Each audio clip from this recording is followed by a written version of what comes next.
Hi everyone! So welcome sa aking channel. Ako po si Kim Rehenio. And for today's video, we'll be trying out mga Easy & Co products. So first time kong gagamit ng brand na Easy & Co. And without further ado, let's get started.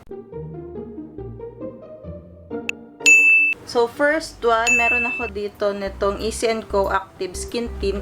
Ayan. I'm in the shade Fawn. So meron na din siyang SPF 35. UVB and UVA. So, ito is for oil-free tinted moisturizer with niacinamide. And upon opening the product, meron tayong 12 months. So, siya is 35 ml. Malaki na din siya. So, magagamit mo talaga siya.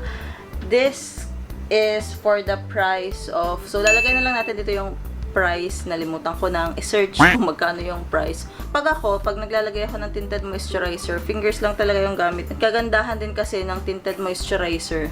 Sobrang gaan lang niya sa mukha. Hindi siya mabigat. Unlike foundation. Dati kasi, kung mapapansin nyo, mostly talaga foundation yung nilalagay ko.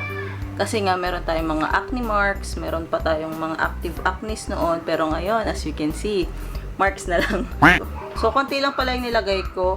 And, sobrang dami na niyang mailalagay sa face. Padami yung lagay natin sa noo.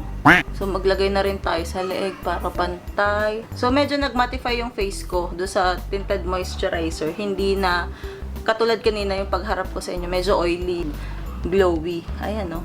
Glowy ang face natin. So, gusto ko siya kasi na-blur out niya din kahit papano. May see-through pa rin naman, pero medyo na-blur out naman niya yung aking mga marks dito, which is good.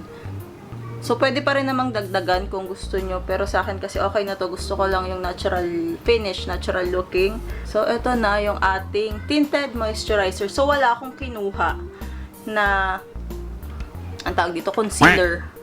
Kasi medyo pricey ang concealer niya. So, ang gamit ko na is BLK sa concealer. Lagyan lang natin na kaunti. Kasi medyo dark ang ating under eyes.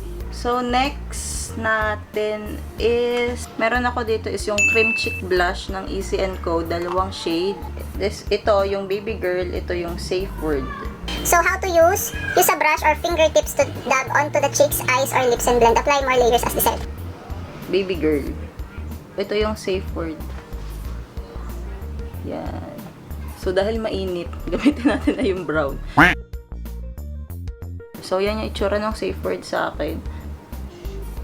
So, kung gusto nyo ng mas matapang na look, re-apply lang. Ako kasi gusto ko is manipis lang. Alam mo yung fresh like doggy. So, ayan yung itsura ng safe word ng walang powder. Pero once na nilagyan na natin ng powder, makikita nyo yung magiging finish niya. Dalawa yung powder na meron natin. Itong isa is yung Weightless Loose Powder. Tapos itong isa is yung True Flex Powder Foundation. Nga lang, itong loose powder ng Easy & Co. Ang nabili ko pala is yung Radiant Finish. So, may mga glitters siya. Hindi ito yung bet ko na, ayan, na loose powder. Kaya lang hindi ko na napalitan kasi na-open ko na din naman. Makikita nyo ba? Ayan, medyo may glitters which is parang sa mukha at pag sa umaga, in daylight, parang hindi siya magandang tingnan sa akin. And next, ang gagamitin ko na lang is itong powder foundation. So, ang shade ko ulit dito is Fawn. So, ganito yung itsura niya. Push nyo lang to dito. And, ang kagandahan nito, meron siyang brush dito. Para sa akin, useful yung brush. Sa iba kasi hindi. Kasi dito sa mga areas na maliliit, pwede siyang isuksok. Namamatify niya yung face and na-blur out din niya yung mga kailangang i-blur out dyan. So, ito yung may powder foundation. Ito yung wala. So, you can see yun yung difference. Ito medyo glowy tingnan kasi wala pang powder. Then, gamitin natin tong brush para makita nyo kung paano ko siya ginagamit. So, dito. Ayan. Sa lids. Dito sa gilid ng ilong. So, meron ako ditong brow fixing gel. Meron ako is yung transparent lang. And, yung isa natin is yung brow detailing pen in the shade ash brown. So, nagamit ko na to ilang beses na and sobrang gusto ko to. Kasi alam nyo yung uso ngayon na kilay na parang binrush up. So, ganun yung nagiging insura niya. So, gamitin muna natin yung spoolie niya. May spoolie dito. Ito kasi is dalawa. Ito yung spoolie. Then, sa kabila yung parang marker. Ayan. Which is maganda kasi sobrang nadidetail niya yung kilay mo. As in, namimimik niya yung strokes ng kilay mo. As in, ganun kanipis. So, ayusin muna natin to. Kasi, kung makikita nyo ito, itong part na to parang medyo kalbo. So, ito yung mostly nilalagyan ko ng pen. And dito sa upper part, ayan. And next, ang gagawin ko na is yung brow fixing gel. So, ang ginagawa ko, binabawasan ko ng konti. Kasi feeling ko sobrang dami. Para makontrol ko lang din kung gaano kadaming product yung ilalagay ko sa brows ko. Apply natin yung product generously. Then, saka ko siya i-shape. Nung unang beses ko itong ginamit, medyo nalilito ko kung paano. Parang nakailang try ata ako kasi medyo napadami yung product. Pero ngayon, carry bells na. And mas maganda siyang gamitin kasi nga, alam mo yun, hindi sobrang plakado nung brows mo.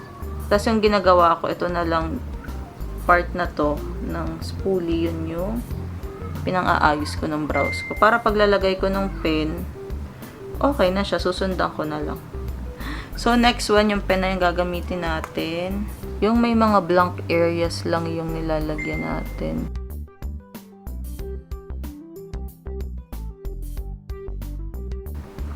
So, ayun, kung feeling ko na parang medyo okay na, ibabrush ko na lang ulit siya gamit yung spoolie para medyo mag-blend yung color and umayos yung itsura niya. So, yan na yung kilay natin. Okay na tayo. Ayan na yung look natin. And to sum up the look, shops, hirap nang may nag-aantay. So, to sum up the look, mag-spray tayo nitong Phyto Complex Skin Mist Hydrating and Calming Essence Spray ng Easy & Co. Scent niya, may pagka-flowery yung amoy. Parang, hindi masampa. Basta yung amoy bulaklak. And nakaka-glow siya ng face. So, ayan, here's how it looks do sa mga products na nilagay natin. O, di ba pang everyday lang, kung may lakad ka lang, na hindi naman kailangan ng sobrang heavy makeup, hindi kailangan ng plakadong kilay, hindi kailangan ng matapang na blush. So, feeling ko, sobrang magagamit tong products na to. Kasi sobrang ganda talaga. Sobrang worth it niyang bilhin. And kasi local product ang Easy & Co. So, mahalin natin ang local. And sobrang nagustuhan ko yung tint. Lalong-lalo na itong foundation. Itong powder foundation nila. Sobrang ganda kasi nabablur rin niya yung mga marks ko. So, yun. Sana nagustuhan nyo tong video na to. And, kung gusto nyo pa ng gantong video, just comment down below kung ano pang products yung gusto nyong i-review ko sa inyo. Iniisip ko ngayon kung anong product yung medyo sana hindi ko na lang binili. Isa lang product yung naiisip ko na ganun, which is itong weight loose powder nila na Radiant Finish. Kasi nga nagkamali tayo. Well, pero sa lahat naman ng product, so okay siya. Hindi ako nanghihinayang na binili ko siya kasi sobrang nagagamit ko at alam kong magagamit ko. Lalo na ang hinahanap ko lang naman kasi talaga is yung for everyday use. Kasi wala naman akong ganong pupuntahan. Dito lang ako sa bahay, dito lang ako sa shop, sa baba. So, ano pa nga ba? Kung meron pa kayong gustong video or kung gustong product na i-review ko, just comment down below. And kung nagustuhan mo tong video na to, please thumbs up and like this video. And kung hindi ka pa nakaka-subscribe, make sure to subscribe. And I'll see you again on my next vlog. Bye! Thank you for watching!